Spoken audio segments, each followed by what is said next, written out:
Le panafricanisme est la lutte d'émancipation des peuples d'Afrique. Le panafricanisme est la lutte pour l'unification des peuples d'Afrique. Le panafricanisme est la lutte pour l'intérêt supérieur des peuples d'Afrique.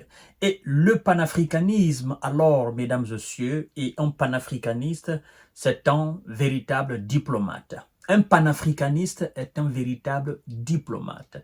Un panafricaniste se doit d'être souple, se doit d'être très intelligent, se doit d'être coopératif, se doit d'être à l'écoute des gens. Un panafricanisme se doit d'être quelqu'un de malléable. Un panafricaniste se doit d'être rempli d'argumentation, se doit d'être séducteur. Un panafricaniste n'est pas un agresseur. Un panafricaniste n'est pas un dénigreur. Un panafricaniste n'est pas un manipulateur, encore moins un menteur. Un panafricaniste est un homme réel, est un homme concret, est un homme qui est censé apporter des solutions. Un panafricaniste est quelqu'un qui est censé ne pas se fatiguer dans l'argumentation, n'est-ce pas, dans la quête n'est-ce pas, dans la quête de la vérité. Un panafricaniste n'est pas censé être quelqu'un de raide. Il est censé être quelqu'un qui est malléable dans tous les sens. Vous comprenez? C'est-à-dire quelqu'un qui soit capable de répéter, de dire, répéter, répéter, répéter encore, sans se fatiguer, jusqu'à ce que ceux qui n'ont pas compris le sens de sa lutte comprennent. Et cela ne se fait pas à travers le dénigrement ou de l'agression. Je veux dire quoi, mesdames et messieurs? Vous savez que le panafricanisme n'est pas né aujourd'hui. Il y a très longtemps, le panafricanisme est né.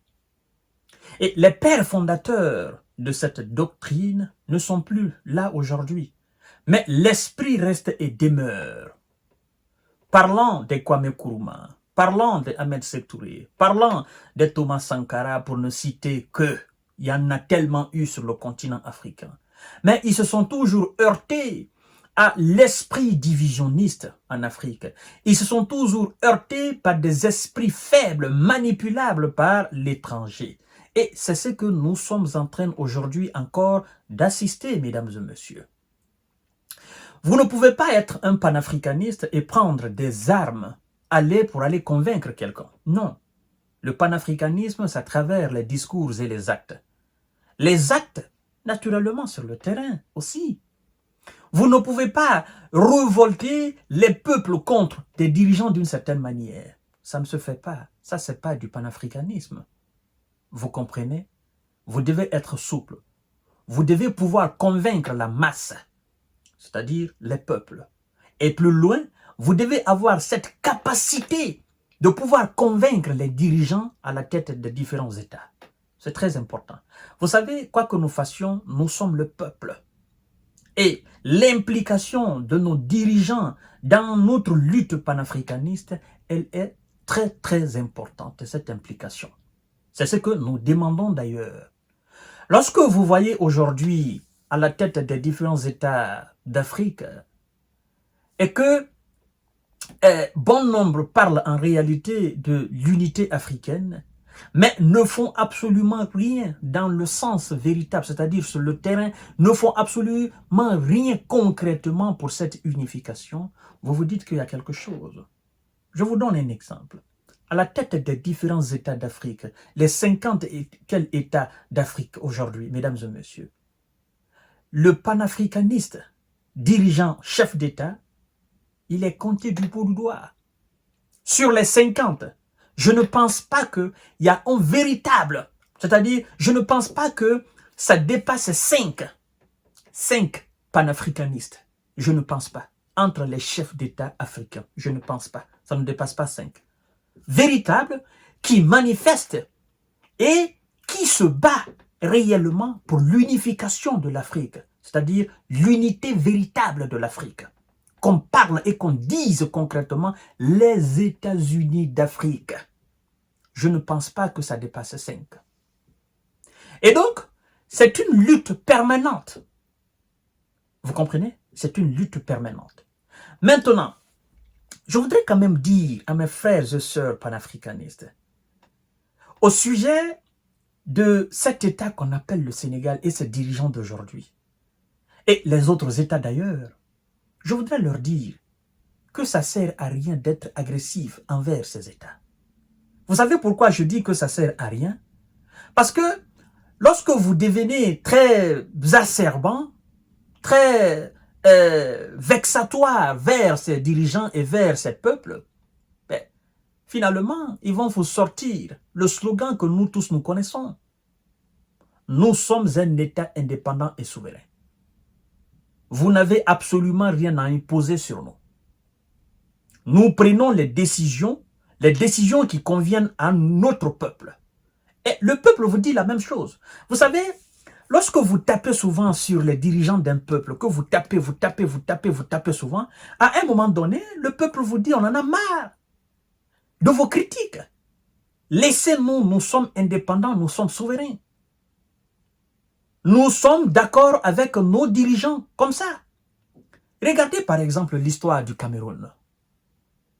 On dit aujourd'hui que M. Paul Biya, c'est un panafricain, 100%. N'est-ce pas? On le dit aujourd'hui. Et lorsque vous tapez sur M. Paul Biya, sur son mode de gouvernance, n'est-ce pas, sur sa gestion du Cameroun et sa longévité à la tête de l'État camerounais, ben, il y a des Camerounais, bon nombre vous disent, ben écoutez, notre chef, il est bien pour nous. C'est lui aujourd'hui le père des panafricains. Vous voyez? Donc, quelque part, il y a, qu'est-ce que je veux dire? Quelque part, il y a cette question de souplesse, au fait. Il faut être souple. C'est très important, mesdames et messieurs, il faut être souple. Ah oui.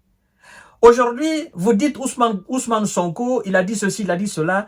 Vous le tapez d'une certaine manière, le peuple sénégalais vous dit, mais écoutez, mesdames et messieurs, si vous voulez mener votre lutte panafricaniste, menez ailleurs. Nous sommes bien avec notre chef, nous sommes bien avec nos dirigeants d'aujourd'hui. Nous sommes un État indépendant et souverain.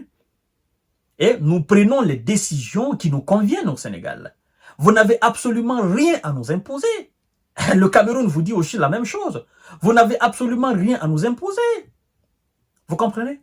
Donc c'est un travail qui fait intelligemment et intelligiblement. C'est très important.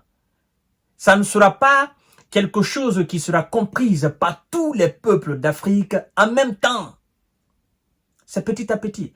Lorsque vous prenez l'histoire des États-Unis d'Amérique, les 50 et quelques États américains que nous connaissons aujourd'hui, mais l'Amérique n'a pas commencé par ça.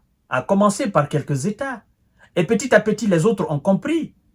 Maintenant, si aujourd'hui, l'alliance de l'AES, Mali, Burkina, Niger, sont dans cette forme d'alliance, parce qu'il faut dire que c'est une alliance hein, pour leurs intérêts, pour leurs objectifs communs. Vous comprenez? Maintenant, si demain ou après-demain, n'est-ce pas, les autres États comprennent la forme et le fond de cette alliance et approchent cette alliance petit à petit dans l'optique de construire un véritable idéal, c'est-à-dire une véritable unité, n'est-ce pas, des États africains, écoutez, mesdames et messieurs, ça sera une bonne chose. Mais pour le moment, ben, ces États, moi je dirais que ces États ne sont pas dans une configuration des États-Unis d'Afrique. Ils sont dans une alliance. Et c'est là où d'ailleurs, bon nombre de dirigeants africains vous diront, ben, écoutez, nous n'avons pas pour objectif d'adhérer à l'alliance des États du Sahel. Vous comprenez? Ils vous disent, bon, nous avons une organisation qui s'appelle l'Union africaine et nous sommes au sein de cette union. Mais en réalité, ce n'est pas une union africaine. Qu'est-ce que je veux dire, grosso modo? Je veux dire à tous les panafricanistes qui sont sur les réseaux sociaux que nous avons le devoir d'être souples dans ce que nous faisons. D'accord? Allons-y mollo, mollo, doucement, doucement. C'est une lutte qui a commencé il y a longtemps. Vous comprenez? Et nous sommes venus aujourd'hui pour prendre les relais. Nous devons comprendre aussi que l'unité de l'Afrique, en fait, même si ce n'est pas devant nous, ça va se faire un jour. Donc, il ne faudrait pas que nous soyons actifs pour dire il faut que ça se fasse maintenant, il faut que ça se fasse maintenant. nous devons avoir des arguments pour pouvoir convaincre les différents peuples d'Afrique à rejoindre ce mouvement. Nous devons avoir ce pouvoir de convaincre les différents chefs d'État d'Afrique à s'impliquer davantage dans la création d'une véritable unité des États-Unis d'Afrique, n'est-ce pas, avec pour motif un seul chef et unique, c'est-à-dire un seul dirigeant à l'image des États-Unis d'Amérique. Vous comprenez? Donc, arrêtons d'être agressifs envers les États et envers les peuples. Arrêtons d'être agressifs envers les peuples et envers les chefs d'État. Soyons souples, soyons intelligents dans cette lutte-là. Voilà ce que je voulais dire, mesdames et messieurs. À tout à l'heure pour notre série d'informations et de décortiquage. Merci beaucoup.